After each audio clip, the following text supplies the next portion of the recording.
परिवर्तन पार्टी के प्रत्याशी महागुरु ददिया उपचुनाव में प्रत्याशी के रूप में हमारे क्षेत्र में हैं।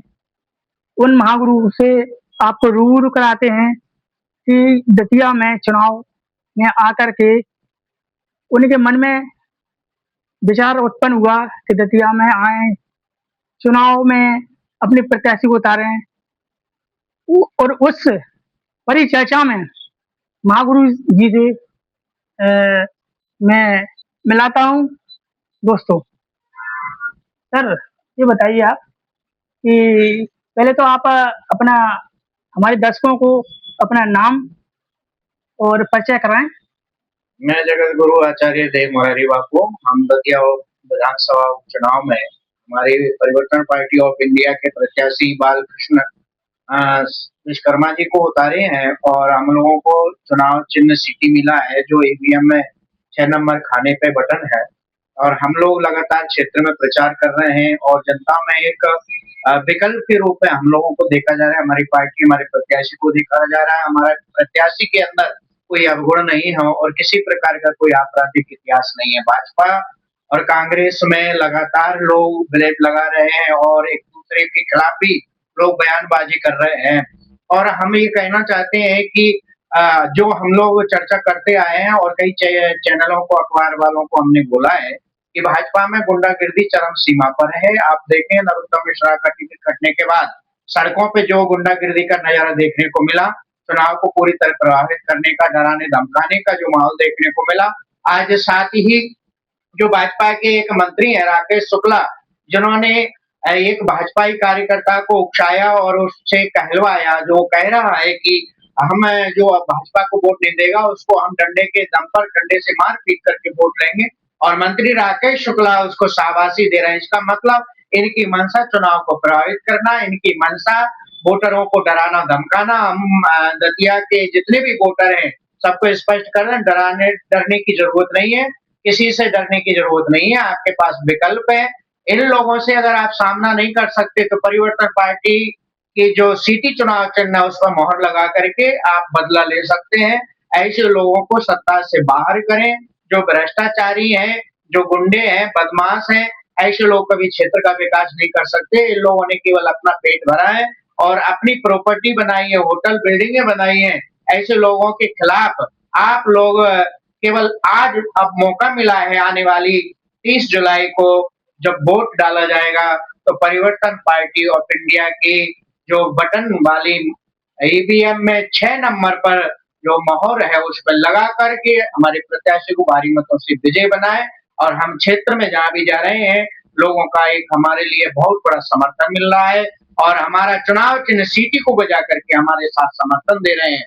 तो समर्थन बहुत मिल रहा है और लोगों में एक विकल्प के रूप में हम देखे जा रहे हैं। हमारे प्रत्याशी भारी मतों से विजयी होंगे और माता पीताम्बरा की सेवा करने को उनको एक अवसर मिलेगा।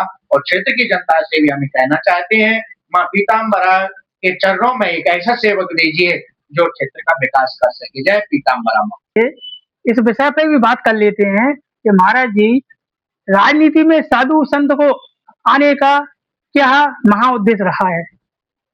साधु संत राजनीति में नहीं आते हैं, लेकिन जब साधु संतों की बातें भी नहीं मानी जाती हैं और उनकी मांगे पूरी नहीं की जाती हैं। साधु संतों की मांग हमेशा संत महात्मा की सुरक्षा, गाय माता की सुरक्षा, मठ मंदिरों की सुरक्षा, पुजारियों की सुरक्षा हो, इसके लिए आवाज उठाते हैं और हमने आवाज उठाई। हमने 4 जून को हमने भोपाल में बहुत बड़ा कार्यक्रम किया, फिर हमने एक धरना भी दिया।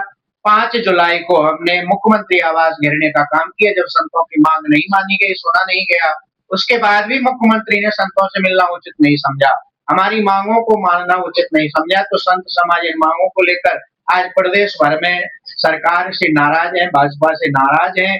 और हमने ये घोषणा कर दी कि जब संतों से नहीं मिलेंगे, मठ मंदिर पुजारी और गौ माता सुरक्षित नहीं होंगी तो संतों का दूसरा कोई उद्देश्य नहीं होता। इनकी रक्षा के लिए ही हमेशा, सनातन की रक्षा के लिए हमेशा कार्य करते हैं। हमने घोषणा की थी कि मध्य प्रदेश सरकार का, मोहन यादव का हम बहिष्कार करते हैं। जिला वाई जिला जाकर सारे संत इनकी सरकार का बहिष्कार करेंगे, सिंहस्थ कुंभ का बहिष्कार करेंगे और आने वाले दतिया उपचुनाव में संत समाज सरकार का भाजपा प्रत्याशी का विरोध करेगा। हम विरोध करने के लिए यहाँ आए हैं, उसके जिम्मेदार खुद मोहन यादव भाजपा है और संत समाज आज यहाँ पर डटा हुआ है और भाजपा प्रत्याशी को हराकर एक संदेश देगा कि जो संतों का नहीं मानेगा वो देश में नहीं रहेगा, प्रदेश में नहीं रहेगा। आने वाला सिंहस्थ कुंभ संतों के विरोध का एक नजारा होगा। पिछले सिंहस्थ कुंभ में उत्तर प्रदेश प्रयागराज में भारी भगदड़ मची, कई हजार श्रद्धालुओं की मौत हुई। इसके जिम्मेदार प्रदेश सरकार थी और वहां का कानून व्यवस्था थी। जो व्यवस्था यहाँ पर हो उसमें संतों का हस्तक्षेप हो, उनसे मार्ग निर्देशन पर सिंहस्थ कुंभ लगे, इसकी भी हमने मांग की, पर मोहन यादव जी इसके लिए सुनने को तैयार नहीं। तो यहाँ पर कोई अप्रिय घटना न घटे सिंहस्थ महाकुंभ उज्जैन में, इसलिए संत समाज नाराज है और प्रत्याशी के रूप में बालकृष्ण विश्वकर्मा जी को उतारे हैं, परिवर्तन पार्टी ऑफ इंडिया के प्रत्याशी को उतारे हैं और भाजपा के प्रत्याशी को हराने का काम करेंगे। यही हमारा उद्देश्य है, यही संत समाज का उद्देश्य है। भाजपा सरकार, माननीय प्रधानमंत्री नरेंद्र मोदी जी बोलते हैं सबका साथ सबका विकास। क्या उनका जो सबका साथ सबका विकास है? आज महंगाई चरम सीमा पर है, महंगाई पर उनका कोई लगाम नहीं है। उस विषय में आप क्या कहना चाहते हैं?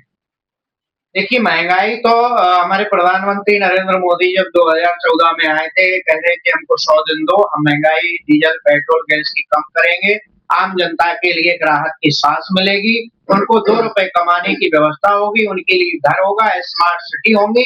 लेकिन कैसी स्मार्ट सिटियां हैं जिनमें आज कमर भर पानी भरा हुआ है? आप दतिया की बात कर लो, नरोत्तम मिश्रा इतने वर्षों से यहाँ पर विधायक रहे, मंत्री भी रहे और आज यहाँ आधा घंटे भी बरसात हो जाती है, दतिया की सड़कों पे कमर कमर भर पानी हो जाता है। तो कैसा विकास है, कैसी व्यवस्था है ये इन्होंने केवल अपने होटल बिल्डिंग मकान बनाए हैं, गाड़ी घोड़ा बंगला खरीदने का काम किया है, भ्रष्टाचार चारों तरफ फैलाया है।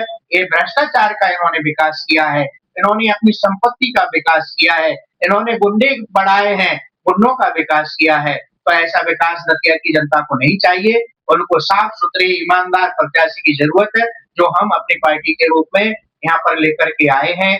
जगह जगह बड़ी बड़ी 4 लेन 6 लेन बनाई जा रही हैं। प्रधानमंत्री उद्घाटन करते हैं, 1 हफ्ते के बाद ब्रिज गिर जाता है, सड़क धंस जाती है, एयरपोर्ट धंस रहे हैं, एयरपोर्ट पे जो बिल्डिंगें हैं वो गिर रही हैं। तो कैसा विकास किया, इसका जवाब खुद प्रधानमंत्री दें। देश की जनता आज उनसे सवाल करती है। जब बात आती है नौजवानों की तो पेपर लीक हो रहे हैं। खुद प्रधानमंत्री जब विपक्ष में थे तो बात चलती थी कि पेपर उद्योग चल रहा है, पेपर उद्योग आपके समय चल रहा है, एक बार नहीं कई बार परीक्षाएं रद्द करनी पड़ी, पेपर लीक हो रहे हैं। किसके समय? प्रधानमंत्री इसके लिए एक शब्द बोलने को तैयार नहीं, उनके मंत्री शिक्षा मंत्री इस्तीफा देने को तैयार नहीं है कि भ्रष्टाचार चरम सीमा पर है। इसका जवाब प्रधानमंत्री दे, संत समाज जवाब मांग रहा है। दतिया से पत्रकार दीपक श्रीवास्तव, ब्यूरो खबर आप तक न्यूज इंडिया।